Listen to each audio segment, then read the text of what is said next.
अस्सलाम वालेकुम जी। शफीक अवान, खालिद की उमर, सलमान आबिद के साथ मैं हूँ इसाराना और प्रोग्राम खबर की खबर में आपको खुश आमदीद कहता हूँ। अखबारात पे हस्ब मामूल एक नज़र डालते हैं कि अखबारात ने कौमी इशूज़ को किस तरह लिया और किस तरह उनका अपने अखबारात में इजहार किया, एक नज़र डालते हैं। वजीर आजम का मुल्की तारीख के सबसे बड़े समाजी तहफ़्फ़ुज़ के प्रोग्राम का इफ्तिताह, आर्मी चीफ की ज़ेर सदारत कोर कमांडर्स कॉन्फ्रेंस और भारतीय चीफ ऑफ डिफेंस की हेलीकॉप्टर हादसे में हलाकत आज के तमाम कौमी अखबार की सुर्खियों में शाया है। रोजनामा जंग की सुर्खी के अल्फाज हैं, पाकिस्तान दुनिया का सस्ता तरीन मुल्क, सर्दियों के बाद महंगाई कम होगी, कोरोना की वजह से आलमी सतह पर चीजें महंगी हुई, हुकूमत क्या करती, वजीर आजम इमरान खान। रोजनामा नवाए वक्त ने कोर कमांडर्स कॉन्फ्रेंस को सुर्खी के तौर पर लिया। आर्मी चीफ की जेर सदारत कोर कमांडर्स कॉन्फ्रेंस, सियालकोट वाक़े का नोटिस, मुलव्विस अनासर के खिलाफ जीरो टॉलरेंस का एआदा। रोजनामा दुनिया ने भी इसी खबर को अहमियत दी।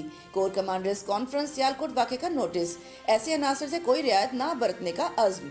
रोजनामा पाकिस्तान की सुर्खी के अल्फाज हैं, अमरीका की जमहूरियत पर कॉन्फ्रेंस आज शुरू, पाकिस्तान का शिरकत से इनकार। रोजनामा एक्सप्रेस ने भारतीय चीफ ऑफ डिफेंस की हलाकत को सुर्खी के तौर पर लिया। भारतीय चीफ ऑफ डिफेंस समेत 13 अफराद हेलीकॉप्टर हादसे में हलाक। इंग्लिश अखबार द न्यूज की लीड स्टोरी है, core commanders affirm zero tolerance for extremism terrorism. The nation की मेन स्टोरी है, PM launches biggest ever ₹120 billion subsidy scheme for poor।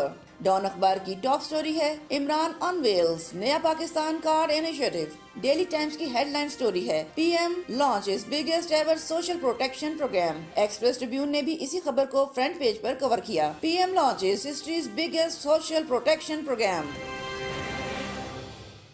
ये थी आज के अखबारात की अहम खबरें और उनका डिस्प्ले, और एक नज़र डालते हैं रनडाउन पे। हमारा रनडाउन क्या है आज? वज़ीर आज़म की तरफ से तारीखी समाजी तहफ़्फ़ुज़ प्रोग्राम का आगाज़, इंतहा पसंदी के खिलाफ ज़ीरो टॉलरेंस, कोई समझौता नहीं किया जाएगा, कोर कमांडर कॉन्फ्रेंस। ज़ेर-ए-इल्तवा एक अपील के लिए पूरी अदलिया की ईंट से ईंट बजा दी गई। अटॉर्नी जनरल, पाकिस्तान का अमरीकी जमहूरियत कॉन्फ्रेंस में शिरकत ना करने का फैसला। आज के प्रोग्राम में रोजनामा 92 का इदारिया भी शामिल है।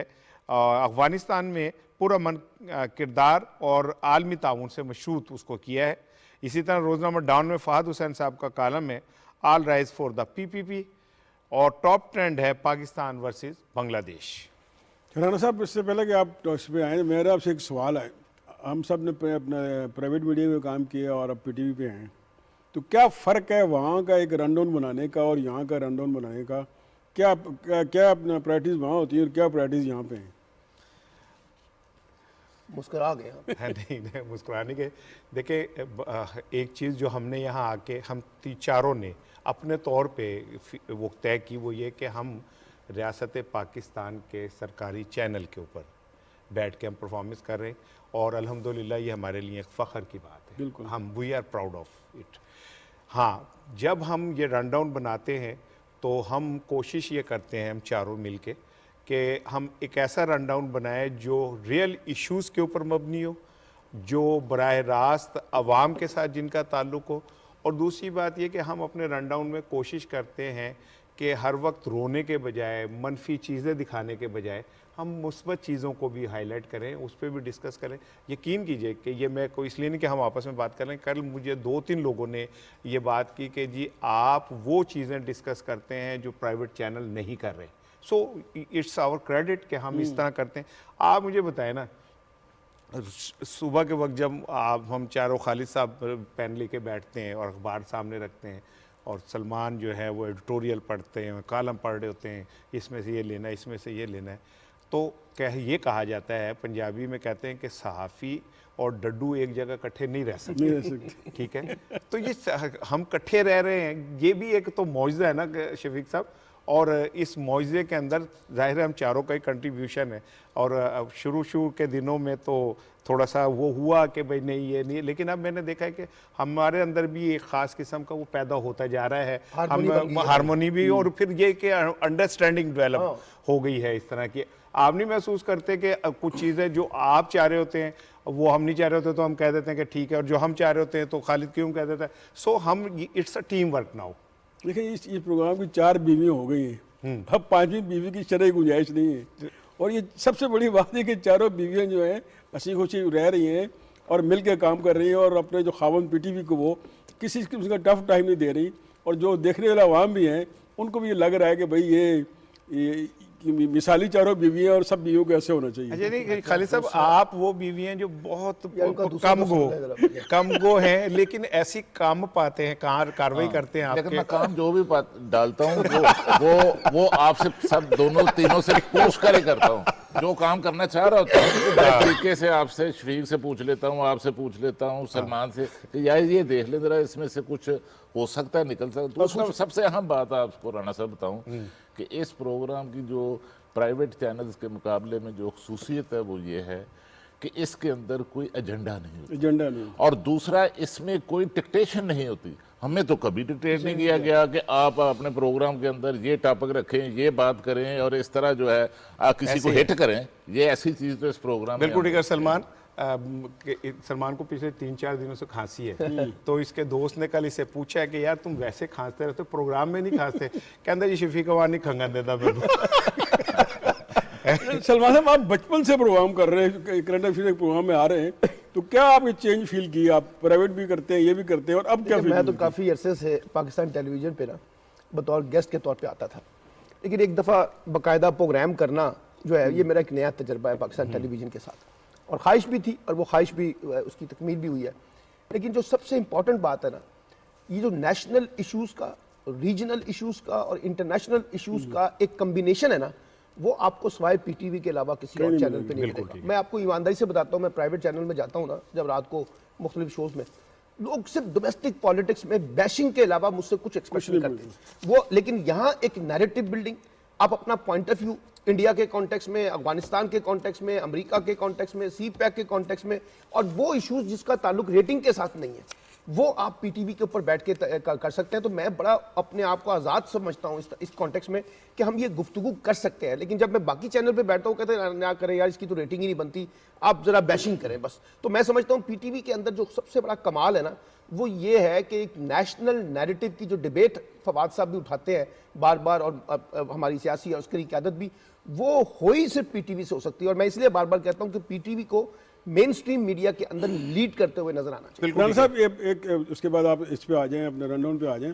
हमें जो दोस्त कहते हैं ना, यार आपको सब कुछ आता है, स्क्रिप्टेड आता है, पीछे से कहा आता है, आप जरा दारुल मुहामे मारे, हम सब मिल के काम करते हैं, जरा बताएं नाज़रीन को कि हमें क्या डिटेक्शन आती है, क्या होता है? वो अभी खालिद ने कहा कि हम, मुझे वैसे मैं एक बात बताऊं, मैं ईमानदारी की बात है, मैं शफीक की बात से एग्री नहीं करता कि डिक्टेशन नहीं होती। तो आपको घर से मिलती है नहीं, डिक्टेशन नहीं, जो डिक्टेशन मुझे शफीक अवान से मिलती है ना, मैं उसके मुताबिक, अब तो मैंने ये जुमला कहना शुरू कर दिया कि आप जो कहोगे मैं वो करूंगा। शफीक असल में ये हमारा ही फायदा कर रहा था। वो रेड लाइन जो है वो हमें बता रहा था कि ये रेड लाइन जो है ना, ये क्रॉस नहीं करनी।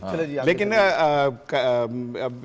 रेड लाइन एक इदारे ने क्रॉस की है, मैं उस पर बात करूंगा। लेकिन कल वज़ीर आज़म साहब ने तारीख़ी समाजी तहफ़्फ़ुज़ प्रोग्राम का आगाज़ किया है, और उसमें तफसीलात जो हैं वो आज के अखबारात में भी आई हुई हैं। और इस प्रोग्राम के तहत चारों सूबों के अंदर एक ख़ास अंदाज में लोगों तक चीज़ें पहुँचेंगी। अच्छा, पहले मुझे ये यकीन नहीं होता था कि हुकूमत के ऐलानात पे, लेकिन एहसास प्रोग्राम की परफॉर्मेंस देख के सानिया निश्तर साहिबा ने जितनी मेहनत से उसे किया और जितनी उन्होंने बारीक बीनी से इस प्रोग्राम को किया, मुझे अभी तक ना तो इसमें कोई करप्शन का कोई आवाज़ आई, ना ये आई कि जी हम तक चीज़ें नहीं पहुँची। तो ये एक बड़ा क्रेडिट है शफीक साहब। बिल्कुल, बड़ी अच्छी बात है कि ये काम होते हैं सियासतदानों के करने के, ये काम होते हैं पार्लियामेंट में करने के, ये काम होते हैं हुकूमत के करने के, कि आवाम को रिलीफ दें। और ये प्राइम मिनिस्टर इमरान खान ने बड़ा उठाया है। इससे पहले भी उनके काफ़ी प्रोग्राम्स हैं जो आवाम की फलाह बहबूद के लिए हैं। तो ये असल काम जो है ना सियासतदानों का, हुकूमत का, पार्लियामेंट का, ये वो कर रहे हैं। अब देखें, पहले गरीब को कौन पूछता था, अब किसी के DT 25 अरब की DT निकल रही है, किसी का एवन फीड के अपार्टमेंट निकल रहे हैं, किसी के सरे महल निकल रहा है, किसी के जाती उमरा निकल रहा है। तो इस तरफ तो देखिए, अगर यही हमारे हुक्मरान जो है पिछले 30 साल इनका एजेंडा अवाम होते, इस तरफ तो जो देते, तो आज हमारे मुल्क में अवाम का काफ़ी बेहतर हालत में होते हैं। बिल्कुल ठीक है। और ये अपोजिशन का काम सिर्फ यही है ना कि वो क्रिटिसाइज करें। तो आप अपना हिस्सा डालें, इसमें अपना माजी देखें, माजी में आप क्या था और अब क्या है। बिल्कुल और ये देखें फिर ये सबसे बड़ा जो प्राइम मिनिस्टर का है ना, वो लगे हुए हैं, बेशुमार अपोजिशन तनकीद करती है, मुख्तलिफ इदारों की सब तनकीद होती है, लेकिन उनका जो इस्लाही एजेंडा है ना, जो मदीना की रियासत का उनका जो अपना उन्होंने एक एजेंडा बनाया हुआ है, वो उस पर चल रहे हैं। और जब तक आप देखें, जब तक आप नीचे आवाम को रिलीफ नहीं देंगे तो कोई आपको सपोर्ट नहीं करेगा। केपी में देख लें, कहते हैं कि केपी के लोग इतने सियासी तौर पर बाशऊर हैं, किसी जमात को दूसरा मौका नहीं देते, और पूरी हिस्ट्री देख लें आप, ऐसे ही है। लेकिन उन्होंने पीटीआई को दूसरा मौका दिया। क्यों? इन्होंने लोगों को सर्व किया। जब अब आवाम को सर्व करते हैं ना, वो ऊपर सियासतदानों को नज़र नहीं आता। सलमान साहब ने जैसे कहा कि जहाँ जिस टीवी पे जाते हैं वो कहते हैं भाई आप बैशिंग करो हुकूमत को या अपोजिशन को, रगड़ा दो, तो लेकिन असल काम है कि आप आवाम के लिए क्या कर रहे हैं। बिल्कुल ठीक है। और केपी के आवाम ने दोबारा मुंतखब किया पीटीआई को, उनके काम पे किया है। और वो सबसे बड़ी बात ये इसमें वावेला नहीं है। बिल्कुल ठीक है। अब मुस्लिम लीग नून के दौर पर देख लें कि 1000 का काम होता था, लाख के वो इश्तार आ जाते थे। ठीक है। तो ये मैं इससे इख्तलाफ करता हूँ कि फवाद साहब को चाहिए कि अपने नेक कामों के, अच्छे कामों की पब्लिसिटी भी करें, पब्लिसिटी करें, ताकि लोगों को पैगाम पहुंचे वो क्या कर रहे हैं। ठीक है। एक मैं रिपोर्ट पहले दिखाना चाह रहा था ताकि उसके बाद आपसे इस पर बात हो। एक रिपोर्ट देखते हैं जी, फिर बात करते हैं। बजाय ये कि जी एशियन टाइगर बना देंगे पाकिस्तान को या लाहौर को पेरिस बना देंगे, हमारा जो नस्बुलैन था उसमें बड़ा वाज़ेह था कि हमने पाकिस्तान को एक इस्लामी फलाई रियासत बनाना है। वज़ीर आज़म इमरान खान ने मुस्तहिक अफराद के लिए मुल्क की तारीख के सबसे बड़े समाजी तहफ़्फ़ुज़ के प्रोग्राम का आगाज कर दिया। गवर्नर हाउस पेशावर में कामयाब पाकिस्तान प्रोग्राम के तहत माइक्रो हेल्थ इंश्योरेंस की इफ्तिताही तकरीब से खिताब करते हुए वज़ीर आज़म इमरान खान का कहना था कि पाकिस्तान को रियासत मदीना की तर्ज पर एक हकीकी फलाही मुमलिकत बनाया जाएगा। हुकूमत पंजाब हेल्थ इंश्योरेंस प्रोग्राम पर 320 अरब रुपए खर्च करेगी। पंजाब, खैबर पख्तूनख्वा, गिलगित बल्तिस्तान और आज़ाद कश्मीर के हर शहरी को सेहत की इंश्योरेंस की सहूलत दस्तयाब होगी। उन्होंने कहा कि एहसास राशन रियायत प्रोग्राम के इजरा से शहरियों को आटा, घी, तेल और दालों की खरीदारी पर 30% रियायत मिलेगी। एहसास राशन प्रोग्राम की कुल लागत 120 अरब रुपए है। प्रोग्राम के तहत 2 करोड़ खानदान और तकरीबन 13 करोड़ अफराद मुस्तफीद होंगे, जो मुल्क की कुल आबादी का तकरीबन 53% है। वजीर आज़म इमरान खान ने कहा कि सेहत कार्ड का इजरा अभी खैबर पख्तूनख्वा से हुआ, अब नया पाकिस्तान कार्ड का आगाज भी यहाँ से हो रहा है, जो इस सूबे के लिए एजाज है। वजीर आज़म ने कहा कि कोरोना वायरस की आलमगीर वबा के दौरान मुझ पर बहुत तनकीद की गई, लेकिन अब दुनिया कह रही है पाकिस्तान ने सबसे बेहतर तरीके से खुद को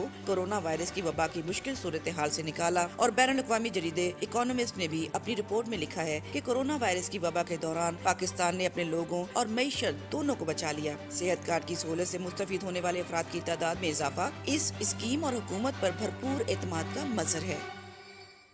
जी सलमान साहब। देखिए, मैं ये कह रहा था कि पॉलिटिक्स में एक वर्ड इस्तेमाल होता है, सोशल प्रोटेक्शन। अब पाकिस्तान की पॉलिटिक्स में अनफॉर्चुनेटली जो सोशल प्रोटेक्शन है ना, वो बीच में से आउट हो गई। अब पहली दफा प्राइम मिनिस्टर ने इसके ऊपर तवज्जो दी है। मुझे डॉन का एक अदारिया, आज से 2 माह पहले डॉन ने एक अदारिया लिखा था, हमने बल्कि अपने प्रोग्राम में डिस्कस भी किया था। उन्होंने लिखा था कि पाकिस्तान की पॉलिटिक्स में ये जो हेल्थ कार्ड है ना, ये एक बहुत बड़ा गेम चेंजर बनेगा पीटीआई की पॉलिटिक्स के कॉन्टेक्स्ट में। आप टेलीफोन उठाएं और केपीके में फोन करें, लोगों से पूछें कि ये कार्ड किस हद तक उनके लिए एफिशिएंट रोल प्ले कर रहा है। अब पंजाब में आ रहा है, पंजाब जहां एक पानीपत की जंग होनी है पॉलिटिक्स के अंदर 2023 के इलेक्शन में, वहां इसका आना, फिर 120 अरब रुपए के साथ आपने राशनिंग प्रोग्राम का करना, हेल्थ कार्ड का चलना। मैंने देखा है कि एहसास प्रोग्राम के तहत जिस तरह से खवातीन को पैसे बाकायदगी से मिल रहे हैं, कोई एमपीए का रोल नहीं है, कोई एमएनए का रोल नहीं है, कोई पॉलिटिकल इंटरवेंशन नहीं है, नादरा है, एहसास प्रोग्राम है। और जिसके पास, उसके पास आईडी कार्ड है, वो वहां पे जा रहा है। तो मैं ये समझता हूं, आप देखिएगा लॉन्ग टर्म कॉन्टेक्स्ट में ये प्रोग्राम का जो इम्पैक्ट है, ना सिर्फ पाकिस्तान की पॉलिटिक्स में, बल्कि लोगों की जो इकॉनमी है, लोगों की जो सोशल प्रोटेक्शन की इश्यूज हैं, उसके अंदर भी एक बड़ा लीडिंग रोल लेगा। और ये जैसा आपने कहा ना कि सानिया निश्तर ने जो बड़ा खूबसूरत रोल प्ले किया इस पूरे कॉन्टेक्स्ट में, हालांकि वो कोई बहुत ज्यादा पॉलिटिकल खातून नहीं है, लेकिन उन्होंने बहुत शानदार तरीके से विदाउट एनी पॉलिटिकल डिस्क्रिमिनेशन, कोई नहीं कह सकता कि ये सिर्फ पीटीआई के वर्कर्स को जा रहा है।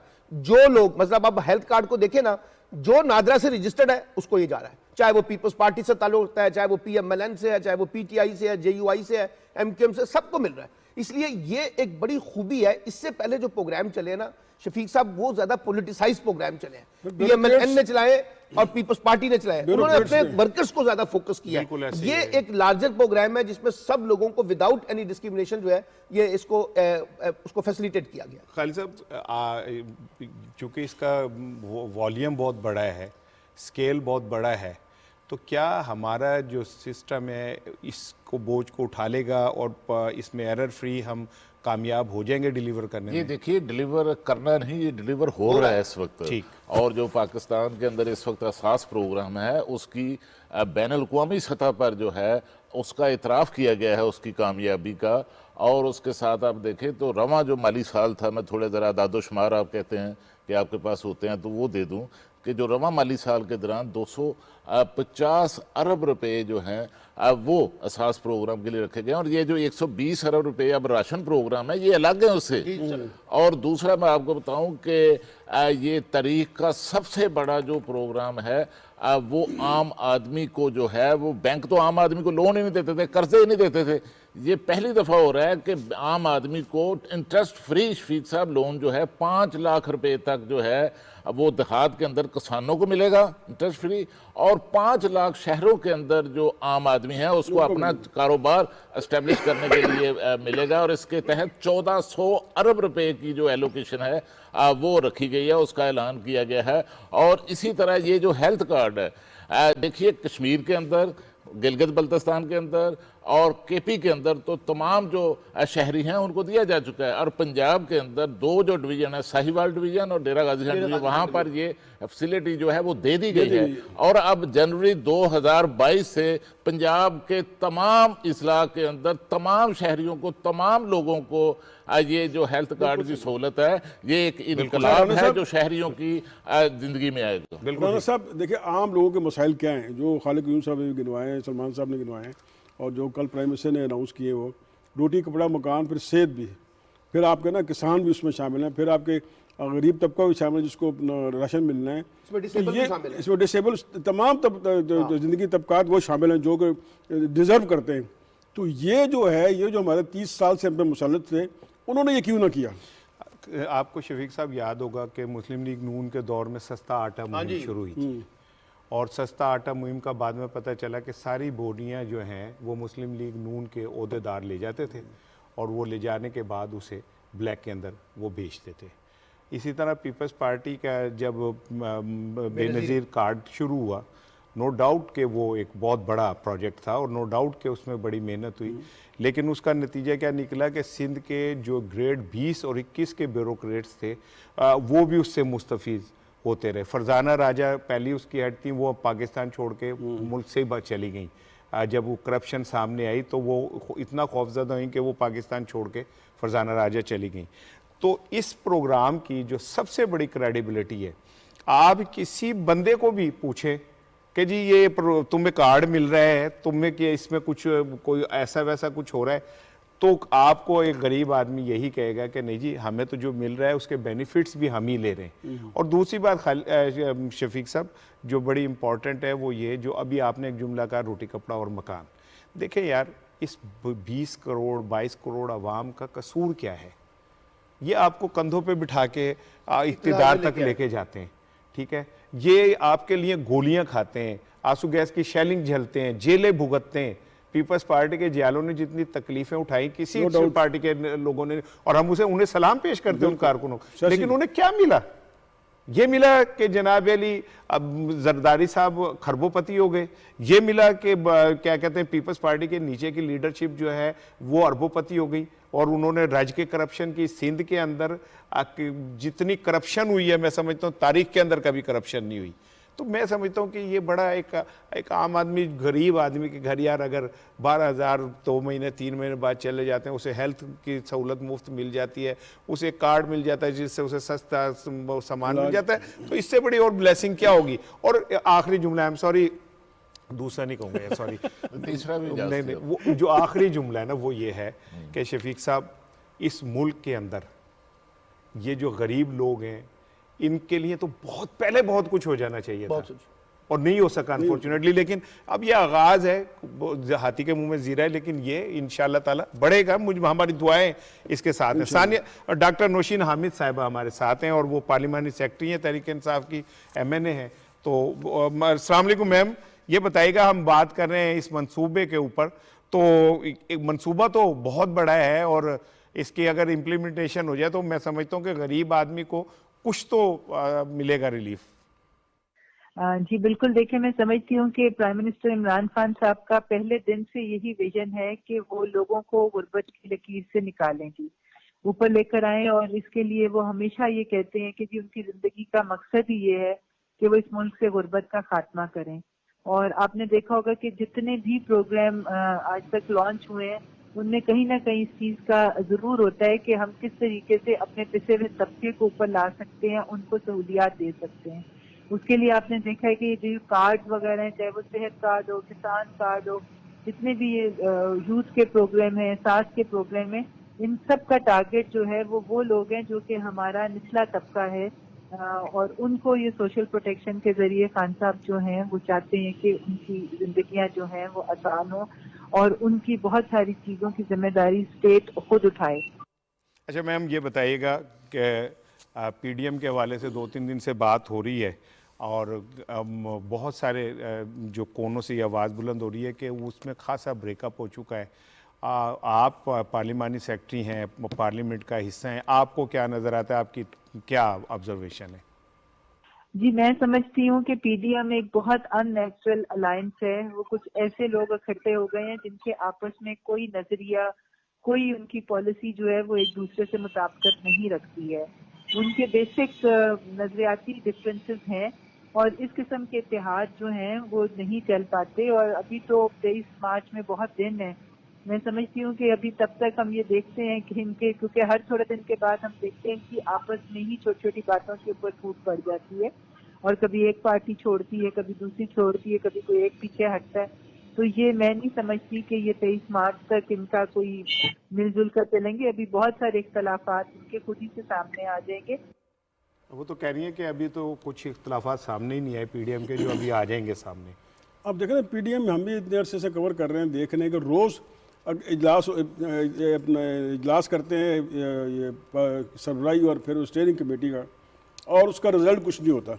वही होता है कि भाई अब आगे क्या करेंगे। भाई आपने एक 1.5 साल हो गया आप ये दे रहे हैं, जी धरना करेंगे, मार्च करेंगे, ये करेंगे, वो करेंगे, और जब अपना वक्त आता है तो फिर आप यूटर्न ले लेते हैं, इल्ज़ाम लगाते हैं कि हमारे प्राइम मिनिस्टर यूटर्न, सबसे बड़े यूटर्न तो आप लेते हैं। आपने अवाम को एक राह दिखाई, ये पोजीशन जो ये करेगी, बिल्कुल ठीक है, लेकिन जब आपने अपनी अना की खातिर, नवाज शरीफ साहब ने अपनी अना की खातिर पीपल्स पार्टी को निकाल दिया। और देखें मौलाना फजल रहमान साहब जब बात आती थी ना पीपल्स पार्टी किस नफरत से जिक्र करते थे, अब वो कह रहे हैं कि वो इस्तीफे दें, सब हम देंगे। यानी रोज़ उनका एक नया इशू, नया एजेंडा आ जाता है। ये उनको सियासत, देखें सियासत में सबसे बड़ी बात है आपकी इस्तकामत की, कि आप क्या एजेंडा देते हैं, क्या पैगाम देते हैं, क्या आपका आगे इसको इम्प्लीमेंट करने का प्रोटोकॉल क्या हो, जो आप चीज़ें लेके आते हैं। लेकिन उनका रोज चेंज हो जाता है। एक दिन कहते हैं कि हमने धरना देना, दूसरे दिन कहते हैं कि हम जी कन्वेंशन करेंगे, तीसरे दिन कहते हैं जी हम जाएंगे, लेकिन ये नहीं पता कि उसका एजेंडा क्या होगा, कितने दिन वह रुकेंगे। इसमें ना वो इस्तकामत नहीं है। और सियासत में जो कहा जाता है, सब कहा ना कि इस्तकामत होनी चाहिए। जैसे प्राइम मिनिस्टर को देख लें, वो डे 1 से लगे कि मैं अनवर नहीं दूंगा, मैं अपना आवाम की फलाह के लिए काम करूँगा, वो अपने उस बयानी से पीछे नहीं हटे। तो उनका बयानिया तो अब क्या, ये इनका बयानिया तो मजाक बन गया है। बिल्कुल ठीक है, बिल्कुल ठीक है। कहते हैं ना वो भांत की बोलियों का ये बन गया, और कोई एक एजेंडा, कोई एक टॉपिक उनका, कोई एक इशू उनका नहीं है। बिल्कुल ठीक है। कल खान साहब ने, वज़ीर आज़म साहब ने अपने खिताब में कहा कि मैंने तो ये नहीं कभी कहा कि जी लाहौर को पेरिस बना देंगे या हम एशियन टाइगर पाकिस्तान को बना देंगे। वो कहते हैं कि जी मेरा तो फोकस बिल्कुल क्लियर है कि मैंने गरीब आदमी के घर तक कुछ ना कुछ रिलीफ पहुँचाना है। लेकिन बात यह है कि पाकिस्तान की पॉलिटिक्स में ये जो पॉपुलर नारे हैं ना, ये देखिए ये सब शहबाज शरीफ साहब ने इंट्रोड्यूस करवाया कि जी वो पता नहीं क्या से क्या बना देंगे। हम उस वक्त भी कहते थे खुदारा लाहौर को लाहौर ही रहने दें, कराची को कराची ही रहने दें, बड़े शहरों को बड़े शहर ही रहने दें। कि हमें पता है कि ये ना फ्रांस बनना है, ना जर्मनी बनना है, ना ये बरतानिया का शहर बनना है। इसके अपने मसाइल हैं, इसके अपने डायनामिक्स हैं। अब प्राइम मिनिस्टर ये कह रहे हैं कि उनका फोकस जो है वो एक सोशल जस्टिस बेस्ड प्रोग्राम के ऊपर है, यानी वो वहां पर फोकस करना चाहते हैं। शहरों के अंदर जो एक वक्त बहुत बड़ी पॉपुलेशन आई है उसको मैनेज करना चाहते हैं, उनकी इकॉनमी को स्टैब्लिश करना चाहते हैं, उनकी पॉलिटिक्स को स्ट्रेंथन करना चाहते हैं। तो मैं ये समझता हूँ प्राइम मिनिस्टर ने ये बात जो की है ये बिल्कुल ठीक है। हमें इस तरह के बड़े बड़े स्लोगन लगा के, मैं तो बल्कि एक और बात बताऊं, ये जो इंफ्रास्ट्रक्चर डेवलपमेंट के नाम पे हम बहुत ज्यादा पैसा खर्च कर देते हैं, हमें इस वक्त इंफ्रास्ट्रक्चर से ज्यादा इंटरप्रेन्योर्स मॉडल्स को डेवलप करने की जरूरत है ताकि लोग अपनी इकॉनमी को खुद से जनरेट करें। देखिए अब हमारे पास रियासत के पास नौकरियां नहीं है, जब तक प्राइवेट सेक्टर ग्रो नहीं करेगा, जब तक प्राइवेट इंडस्ट्री ग्रो नहीं करेगी, यहां रोजगार पैदा नहीं होगा, क्योंकि हुकूमत के जो इदारे हैं वहां तो पहले से ही ओवरलोडेड स्टाफ मौजूद है। तो अब इंडस्ट्री को ग्रो करना सबसे बड़ी बात है। और इंडस्ट्री में मैं आपको बताऊं, नौजवानों के अंदर एक सोशल एटीट्यूड डेवलप करने की जरूरत है। ये जो बड़े बड़े कारोबार है ये नहीं होंगे, छोटे छोटे कारोबार के साथ, अपने सेल्फ इनिशिएटिव के साथ, छोटे पैसों के साथ, जैसे इन्होंने कहा ना 5 लाख रुपए कर्जा मिल रहा है, मैं आपको बताऊं यहां 5 लाख रुपए से भी छोटे छोटे बिजनेस इनिशिएट किए जा सकते हैं। लोग कर रहे हैं। आप किसी को 20-25 हजार रुपए दें, वो अगले दिन कुछ सामान लेके बैठ जाता है और उससे 400-500-600 रुपए कमाता है। इसलिए जो सेल्फ इनिशिएटिव्स हैं, नौजवानों को ये तरगीब दें कि वो अपने काम खुद से जनरेट करें, अपने लिए अपॉर्चुनिटीज क्रिएट करें। सबसे बड़ी अपॉर्चुनिटीज अब ऑनलाइन बिजनेसेस के तौर पर आ गई है। आप देखिए सबसे बड़ा बिजनेस पांडा वाले इस वक्त यहाँ पे जनरेट कर रहे हैं। तो मेरा ख्याल है कि ये चीजें अगर प्राइम मिनिस्टर नौजवानों के अंदर मर्ज करने में कामयाब हो जाए तो अगले चंद सालों में पाकिस्तान की जो नीचे वाली इकॉनमी है उसमें यूथ जो है वो सबसे ज्यादा कंट्रीब्यूट करते हैं। जो आप बात कर रहे हैं ये कामयाब पाकिस्तान प्रोग्राम के अंदर 37 लाख जो घराने हैं उनको जो है वो फाइनेंसिंग की फैसिलिटी बैंकों से दी जाए। उसके साथ साथ इन 37 लाख घरानों में से एक एक फर्द जो है उसको टेक्निकल ट्रेनिंग जो है अब वो भी दी जाएगी। और जो कामयाब नौजवान प्रोग्राम है उसमें 100 अरब रुपए अलग रखे गए हैं, जिसमें अब तक जो है 30 अरब रुपए जो हैं वो कर्जे जो हैं वो नौजवानों को अपने कारोबार एस्टेब्लिश करने के लिए दिए जा चुके हैं। बिल्कुल ठीक है। मैं एक ब्रेक लेना चाह रहा था, ब्रेक के बाद आते हैं।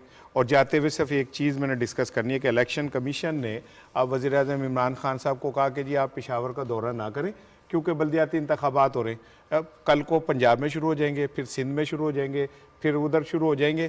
तो सवाल ये पैदा होता है कि फिर एक वज़ीर आज़म जिसने पूरे मुल्क को रिलीफ देना है, जिसने पूरे मुल्क को के लिए प्रोजेक्ट को ऐलान करना है, वो क्या करें? मेरा ख्याल है इलेक्शन कमीशन को थोड़ा सा बायस नजर आता है। कमीशन की वजाहत आ गई है हाँ। कि कल की जो तकरीब थी ये एक सरकारी पहले से तय थी और ये कोई जलसा नहीं था। बिल्कुल ठीक है, इसलिए इसको सरकारी तकरीब के तौर पर शुक्र है। और थैंक यू फॉर करेक्शन, क्योंकि मैं रात से नहीं सो रहा था कि यार ये क्या हो रहा है। एक ब्रेक लेते हैं जी, ब्रेक के बाद दोबारा आते हैं, बात करेंगे। कोर कमांडर कॉन्फ्रेंस में बड़ा क्लियरली हमारे स्पा ने कहा है कि जनाब अली जीरो टॉलरेंस पॉलिसी इंतहा पसंदों के लिए।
जी वेलकम बैक जी। और अब हम बात करेंगे कल कोर कमांडर कॉन्फ्रेंस के अंदर तमाम हमारे स्पा ने एक चीज़ के ऊपर मुत्तफ़िका तौर पे एक अज़म का इजहार किया कि दहशत गर्दी और तशद्दुद पसंद अनासिर के लिए ज़ीरो टॉलरेंस पॉलिसी जो है वो अपनाई जाएगी।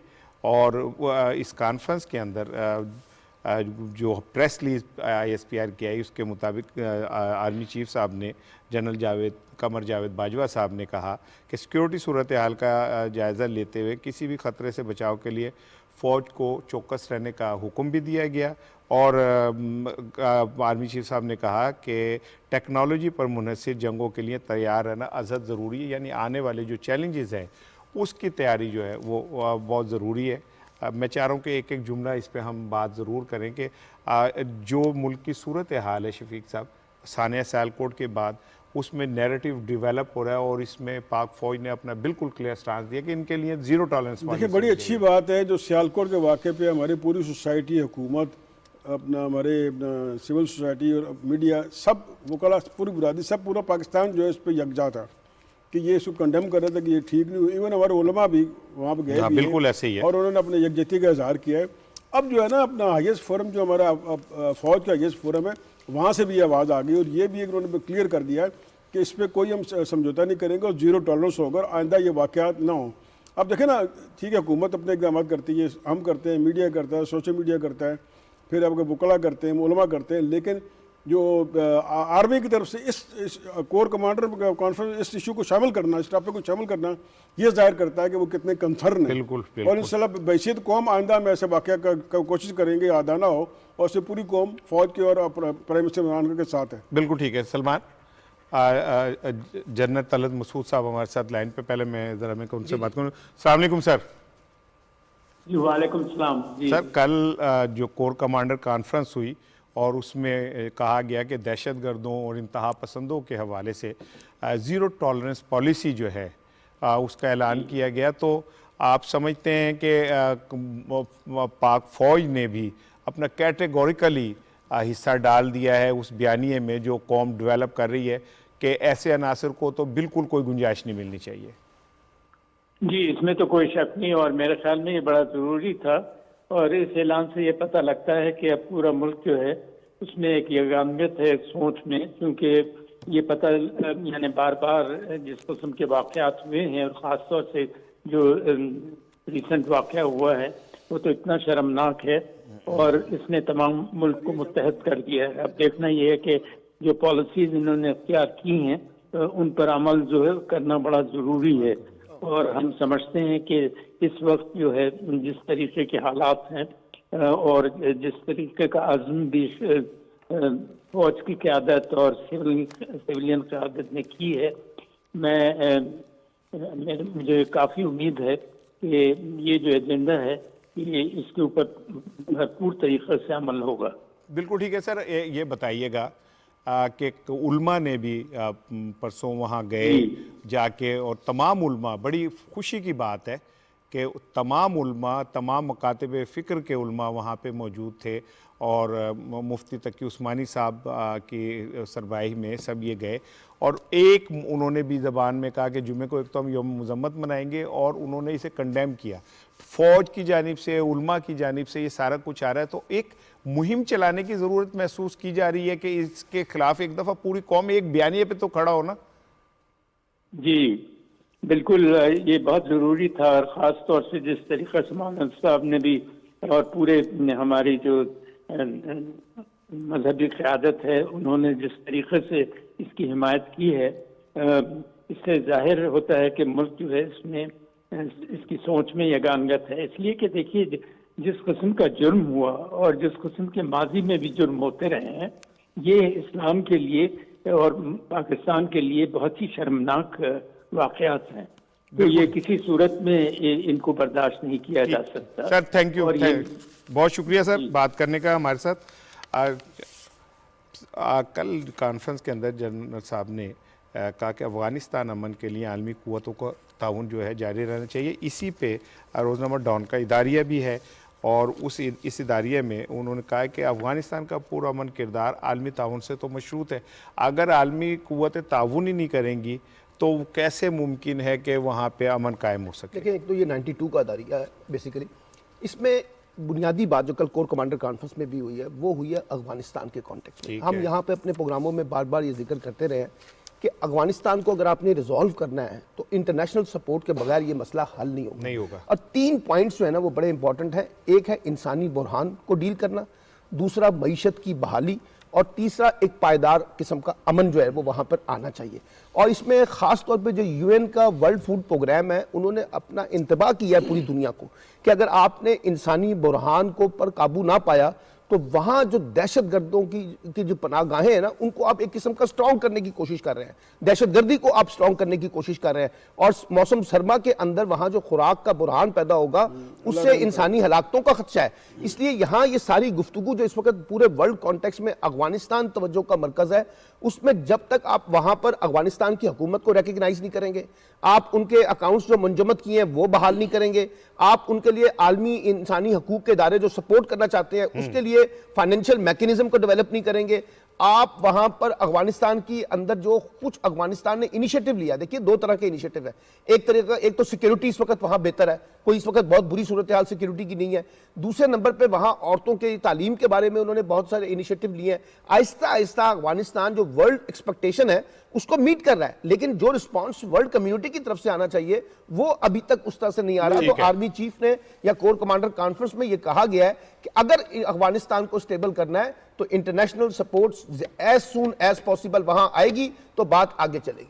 खालिद साहब, कोर कमांडर कॉन्फ्रेंस में भी यही बिल्कुल रोजनामा 92 का जो इदारिया है एग्जैक्ट एक ही बात कही गई कि जी आलमी क़ुव्वतें जब तक वहाँ पे अपना किरदार अदा नहीं करेंगी, हाँ जो वहाँ पे अलमिया जन्म लेने वाला है वो उसे रोकना मुमकिन नहीं रहेगा। देखिए राणा साहब, वहाँ पर अलमिया जो है वो जन्म ले चुका है और वहाँ इस वक्त जब मौसम की शिद्दत आ चुकी है तो वहाँ लोगों के लिए जो है ज़्यादा अब वो मसाइल का शिकार जो है वो पहले से ज़्यादा हो चुके हैं और इसमें जो है वो उनको बैनुल-अक़वामी सतह पर जो इमदाद है उसकी और अफ़गानिस्तान के अंदर तो कोई अदारे बैनुल-अक़वामी रहे नहीं, सिर्फ 2 अदारे रह चुके हैं, रेड क्रिसेंट का अदारा रह चुका है और यूएनओ का अदारा रह चुका है, लेकिन उनकी भी जो इमदाद है वो भी उसके पहुँचने में भी वहाँ पर मसाइल हैं क्योंकि जो बैंकिंग ट्रांजेक्शंस हैं उनके ज़रिए जो है वो इमदाद जो है अफ़गानिस्तान नहीं पहुँच रही क्योंकि जो पाबंदियाँ हैं उन पाबंदियों का जब तक खात्मा नहीं होता और उस वक्त तक अफगानिस्तान तक जो इमदाद है उसकी तरसील उस तरह मुमकिन नहीं है। और इसमें कोई शक नहीं कि पाकिस्तान ने जो है ये ऑफ़र की हुई है पूरी दुनिया को कि पाकिस्तान के ज़रिए जो भी खुराक उद्वियात या दीगर कोई भी अशिया अगर कोई मुल्क भिजवाना चाहे या कोई बैनुल-अक़वामी इदारा भिजवाना चाहे तो वो पाकिस्तान उसके लिए तैयार है। बिल्कुल ठीक है। अच्छा, तो एक अमेरिका का थिंक टैंक है, उसकी एक रिपोर्ट शाया हुई है कि अगर बर वक्त इकदाम ना किए गए तो अफ़गानिस्तान में 10 लाख से ज़ायद बच्चे मर जाएंगे।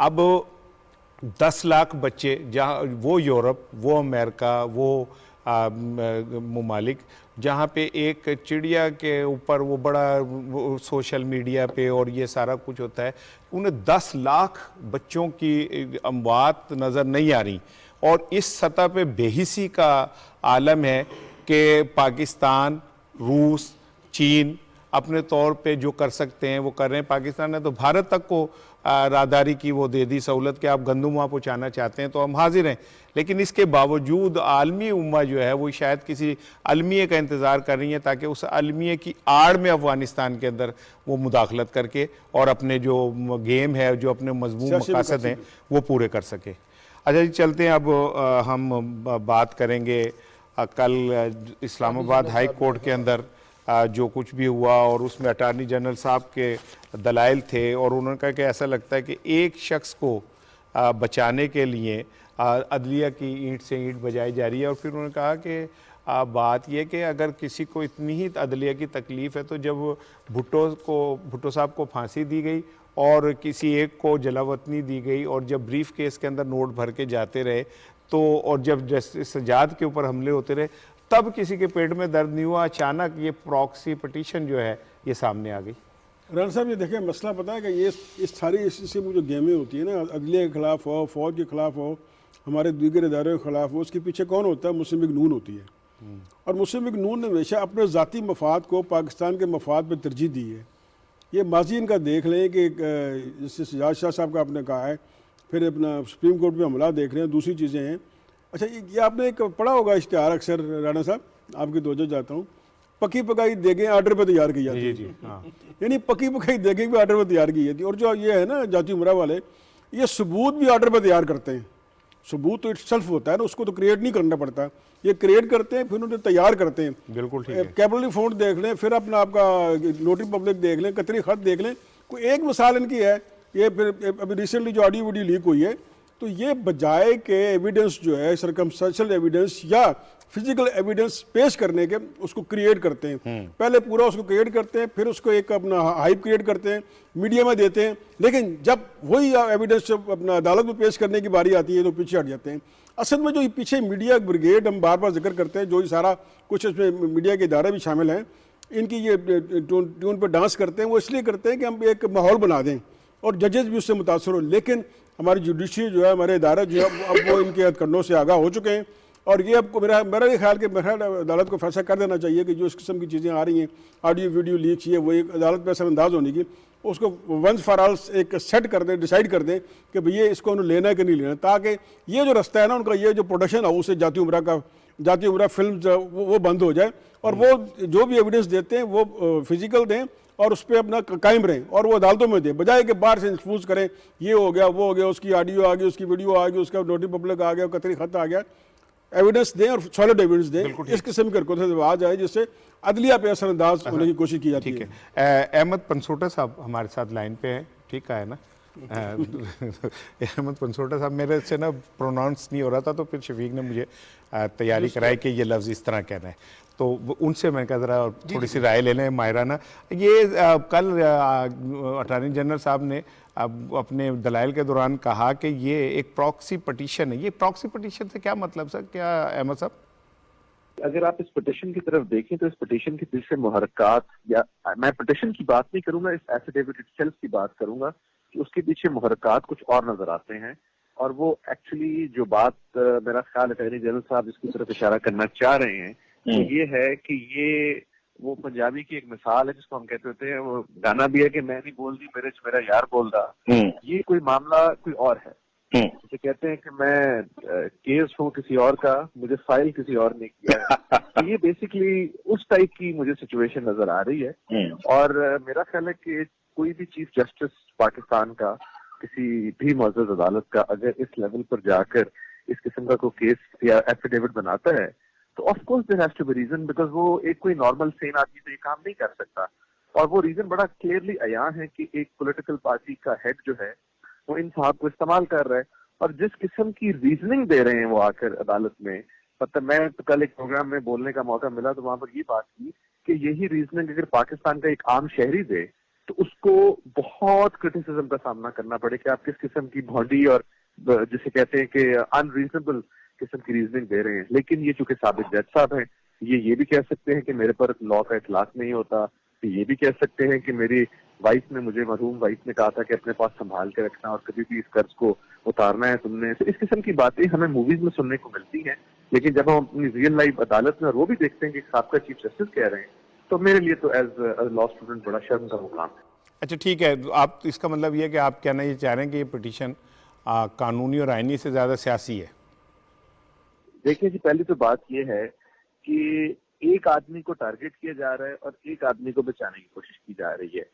ये नहीं बताया जा रहा कि उस एक आदमी जिसको बचाने की कोशिश की जा रही है उस पर जो एलिगेशन है, वो उसका इल्जाम जो है वो जवाब नहीं दे रहे, लेकिन वो ये कह रहे हैं कि वो भी नहीं ठीक, फलां भी नहीं ठीक, इसने मेरे खिलाफ ये किया वो किया। बड़ी सिंपल सी बात है कि आपके ऊपर जो केसेस हैं in the national accountability bureau जो कि ट्रायल्स के बाद डिसाइड हुए हैं, आप उनके जवाब दें। जी बहुत शुक्रिया अहमद पनसोटा साहब, हमसे बात कर रहे थे। सलमान साहब, एक आदमी को बचाने के लिए एक आदमी के ऊपर सारा कुछ डाला जा रहा है। मैं तो उन लोगों में से जो बार बार कह रहा हूं कि ये पूरा एक प्लानिंग के तहत, मनसूबाबंदी के तहत खेल सजाया जा रहा है, और इसमें अदलिया को खास तौर पे टारगेट करके जो नवाज शरीफ साहब समेत जितने भी मामलात हैं उसको पॉलिटिसाइज करना है। एक बात तो ये है। और आप देखिए कि जो लड़ाई शफीक अवान ने जैसे कहा कि जुडिशरी के कोर्ट में होनी चाहिए, वो लड़ाई हम सिर्फ मीडिया कोर्ट के अंदर लड़ रहे हैं और पॉलिटिकल ग्राउंड्स के अंदर लड़ रहे हैं। PMLN इन वीडियोस की बुनियाद पे जहां नवाज शरीफ को मजलूम साबित करना चाहती है, लेकिन अदालत नहीं जाना चाहती, वो सिर्फ इसको मीडिया ट्रायल तक रखना चाहती है और जुडिशरी को टारगेट करना चाहती है। और ये एक लफ्ज इस्तेमाल किया कल अटॉर्नी जनरल ने प्रॉक्सी वॉर का, सिर्फ पटिशन का नहीं, एक पूरी प्रॉक्सी वॉर जो है ना इस वक्त जुडिशरी के कॉन्टेक्स्ट में चल रही है। मैं नहीं समझता कि असल में होना तो ये चाहिए कि एक दफा ये तय कर दें, वो ऑडियोज का मामलात हो, वीडियोस के मामलात हो, एफिडेविट के इश्यूज हो, ये जो अपना जो इनका जज का साहब का मसला है, आप एक दफा तय तो करें। अगर ये तय नहीं करेंगे ना तो ये तवातर के साथ इस तरह की वीडियोस, इस तरह के चीजें आती रहेंगी और मकसद टारगेट करना है। और आप देखिए टारगेट क्या करना है। टारगेट में जैसे पंसोटा साहब ने कहा कि एक शख्स को बचाने के लिए आप ये पूरा खेल खेल रहे हैं, और जो हमारी पूरी मीडिया ब्रिगेड है जो सारी की सारी इसमें है, अब उनको ख्याल नहीं आ रहा कि ये जो राना शमीम साहब हैं ये क्यों विड्रॉ कर रहे हैं, कहा मतलब ये सारा काम उन्होंने अपनी बीवी की ख्वाहिश में किया है, ये सारा काम उन्होंने नवासे के पास रख दिया है। यानी अजीब व गरीब। फिर वो उन्होंने कहा मैंने तो अंसार अब्बासी साहब को इंटरव्यू तक नहीं दिया। यानी इस पूरे केस में अब वो मुकदमा ही नहीं लड़ना चाहते सही तरीके से, और जिस तरह से वो ताखीरी हरबे इख्तियार कर रहे हैं, ये जुडिशरी की जिम्मेदारी है कि वो इसको बाकायदा शफाफियत के साथ डील करे, साबित करे कि ये चीजें जो हैं अदलिया के अंदर जो आ रही हैं इसका मकसद कानून की हुक्मरानी नहीं है बल्कि एक सियासी एजेंडा है, अदलिया को बदनाम करना है, अदलिया को मुतनाज़ा बनाना है, उनके फैसलों को मुतनाज़ा बनाना है। तो ये एक पूरा मनसूबाबंदी के तहत खेल हो रहा है। और अटॉर्नी जनरल साहब ने कल जो चीजें निशानदेही की है, मैं समझता हूं कि जुडिशरी को उसको संजीदगी से लेने की साहब, इससे पहले कि आप खालिद साहब की तरफ जाएं, मैं एक फिक्रा कहूँगा कि बिल्कुल सलमान साहब ने सही पॉइंट आउट किया। इससे पहले मैं ही बात कर चुका हूँ कि judiciary once for all decide कर दे, लेकिन साथ ही मीडिया को भी कोई डायरेक्शन दे, उनको भी बताया कि जो आप ये चीज़ें उछालते हो, बेसरोपा चीज़ें उछालते हो, उन पे भी कोई ऑनर्स आना चाहिए, उन पे जिम्मेदारी होनी चाहिए, और उस पर भी अदालत कोई फैसला करे ताकि आइंदा मीडिया भी ऐसी चीज़ों को ना उछाले। ठीक है। अच्छा सर, रोजनामा डॉन में फहद हुसैन साहब का कालम है और वो कहते हैं कि ऑल राइज फॉर पीपी और पीपल्स पार्टी का, वो कहते हैं ये जो नतीजा आया है ज़िमनी इंतखाबात का, इससे पीपल्स पार्टी की वापसी जो है वो होगी। और आसिफ जरदारी ने उन्होंने कहा कि मुस्तकबिल में पंजाब हुकूमत बनाने का भी ऐलान किया उन्होंने, और नई सफबंदी का भी ऐलान किया है। फिर वो कहते हैं कि हम टफ़ टाइम देंगे नून लीग को, पीटीआई को, और क्या ये सारा कुछ मुमकिन है? उन्होंने अपने इसमें किया है। You are an expert. अच्छा, इसमें इससे पहले मैं एक बात करना चाहूँगा कि जो इस वक्त पीडीएम की सूरत हाल है और वहाँ पर जिस तरह कन्फ्यूजन है और कोई वाज़ेह ऐलान नहीं आ रहा हुकूमत के ख़िलाफ़ कोई मूवमेंट चलाने के लिए, तो उससे जो मीडिया ब्रिगेड है मुस्लिम लीग नून का, वो भी काफ़ी परेशान है, काफ़ी मायूस है। उनकी तरफ से पिछले कुछ दिनों से जो है वो नून लीग की क़यादत को तनकीद का भी सामना वो भी नई सफबंदी और दूसरा मैं आपको बताऊं कि सबसे बड़ी जो मिसाल है कि नून लीग का वर्कर जो है वो मायूस है और नून लीग का वोटर जो मायूस है। आपने उसका जो मुजाहरा है हल्का NA 133 में देख लिया कि किस तरह 90,000 से उनके जो वोट हैं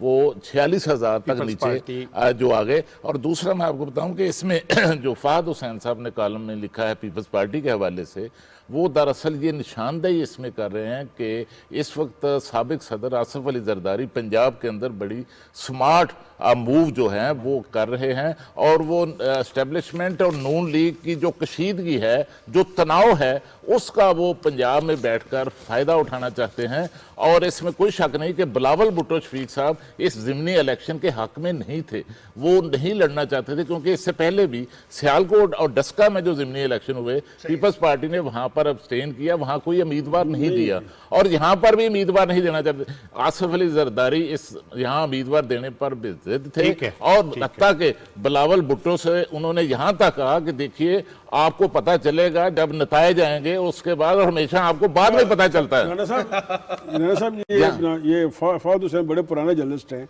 और हमारे साथ भी इन्होंने काम किया न्यूज़ में, फिर जियो में, फिर आजकल में। लेकिन इन्होंने सारा जो ताजमहल खड़ा किया है ना, वो NA 133 के तिनकों पे खड़ा किया है कि वो जो रिजल्ट जिसको हम 2 दिन पहले डिस्कस किया था कि भाई इसको आप ना माइलस्टोन ना बनाएं, इसको पैमाना ना बनाएं। अगर जरदारी या पीपल्स पार्टी उसको पैमाना बना के अपनी अगली स्ट्रेटजी बना रही है तो उससे बड़ी हमाकत कोई नहीं। इसमें बार बार हम बात कर चुके हैं कि NA 133 इलेक्शन में जो सबसे बड़ी पार्टी थी पीटीआई उसमें नहीं थी। अब ये इन्होंने अजीब एक फलसफा पेश किया है कि उसकी बुनियाद पे अपने यहाँ से स्ट्रेटजी बनाएंगे। तो भाई आप पहले ठीक है कॉलम लिखा और ठीक है पीपल्स पार्टी की हिमायत की, हर राइटर का हक है, लेकिन बैलेंस लिखिए, उसमें ये बताएं कि भाई इसकी वजह क्या थी, ये क्यों 32,000 वोट मिले। प्रोग्राम का वक्त खत्म हो रहा है। हुमा बकाई साहब लाइन पे है, मैं चाह रहा हूँ कि उनसे मैं बात कर लूँ। अस्सलाम वालेकुम मैम। जी वालेकुम। पाकिस्तान ने जो अमेरिका एक जमहूरियत पे कॉन्फ्रेंस कर रहा था उसमें शिरकत से इनकार कर दिया है, रूस चीन को दावत नहीं दी गई थी। पाकिस्तान का जो स्टैंड है इस पे आप क्या अपनी माहिराना राय देती हैं? इंडिपेंडेंट स्टैंड है और अगर रूस और चीन को दावत नहीं दी गई लेकिन मोदी जैसे पासपोर्ट को दावत दी गई है तो फिर जाहिर है डबल स्टैंडर्ड की अकाज है हाल। और वहाँ पाकिस्तान ने एक स्टांस लिया है, अगर अटेंड करता तो भी ठीक था, लेकिन इस वक्त it has chose to stand with other country, तो वो भी मेरे ख्याल है कि एक इंडिपेंडेंट फॉरेन पॉलिसी स्टांस है। और जाहिर है तवातुर के साथ जो एक फॉरेन पॉलिसी के हवाले से, जमहूरियत के हवाले से, ह्यूमन राइट्स के हवाले से वेस्टर्न डबल स्टैंडर्ड है बेशुमार अमेरिका ठीक है। के, अब ये एक सवाल और मैंने आपसे पूछना था। कल दफ्तर खारजा के तर्जुमान ने जो इस हवाले से वजाहत दी उसमें उन्होंने एक बात की कि हमारे अमेरिका के साथ बहुत सारे मामलात के ऊपर हम राब्ते में हैं, इसका मतलब बहुत सारे पे नहीं है। और पाकिस्तान एक क्लियर अमेरिका को कल उसने मैसेज दे दिया कि हम अपने फैसले खुद करेंगे और हमने तय करना है कि हमने कहाँ पे क्या करना है, हमने आपसे नहीं पूछ के करना। देखिए पाकिस्तान ने हमेशा इंडिपेंडेंट फैसले लिए, ये गलत परसेप्शन है। पाकिस्तान जब न्यूक्लियर पावर बना था तो पाकिस्तान पे बेइंतहा प्रेशर था कि वो ना बने। जो पाकिस्तान ने इराक में फौजी ना भेजने का फैसला किया था उसमें भी पाकिस्तान पे बेइंतहा प्रेशर था। जहाँ नेशनल इंटरेस्ट की बात होती है, पाकिस्तान का कोई स्टांस होता है, पाकिस्तान हमेशा फॉरेन पॉलिसी में अपने सेल्फ इंटरेस्ट पे फैसला करता है जो किसी भी इंडिपेंडेंट मुल्क को करना है। जी बहुत शुक्रिया हुमा बकाई साहबा, हमसे बात कर रही थी। और नाज़रीन आज के प्रोग्राम का वक्त ख़त्म हो रहा है। इस कॉन्फ्रेंस के हवाले से इतना सिर्फ आपको बता दूं कि इससे पहले कुछ ममालिक जैसे रूस है, युगंडा है, कीनिया है, उन्होंने भी इसके हवाले से कहा था कि ये एक सारा कुछ ऐसे ही अमेरिका का फैला हुआ ड्रामा है। और फिर उन्होंने ये भी साथ कहा था कि अमेरिका जमहूरियत का चैम्पियन नहीं है कि वो हमें सिखाए। जाते जाते पाकिस्तान ने कल बांग्लादेश को शिकस्त दी और एक दिन में 13 खिलाड़ियों को आउट किया, बड़ी तेज़ी से एक रिकॉर्ड बनाया। और फिर ये कि साजिद ने 12 खिलाड़ी आउट किए, पहली इनिंग में 8 किए, दूसरे में 4 किए। पाकिस्तान ने कल पहली दफ़ा तो नहीं लेकिन एक अरसे बाद बताया कि हम क्रिकेट की बहुत बड़ी कुव्वत हैं और हम एक दिन के अंदर मैच का फैसला भी पूरा कर सकते हैं। पाकिस्तानी बॉलरों ने यह बताया कि उनमें कितनी पोटेंशियल मौजूद है कि वो बांग्लादेश की विकेट पे, बांग्लादेश की मर्जी की विकेटों के ऊपर किस तरह बांग्लादेश के खिलाड़ियों को ऐसे जैसे खिजा में पत्ते बिखरते हैं ऐसे बिखेर देते हैं। और पाकिस्तान इस वक्त ICC रैंकिंग में दूसरे नंबर पर आ गया। We wish best of luck for Pakistan cricket team और हम उम्मीद करते हैं कि हम पहले नंबर पे भी अगले चंद ये वेस्ट इंडीज़ की सीरीज़ के बाद आ जाएंगे। वेस्ट इंडीज़ आज इंशाल्लाह पाकिस्तान पहुंच जाएगी। अपना ख्याल रखिएगा, कल मुलाकात होगी।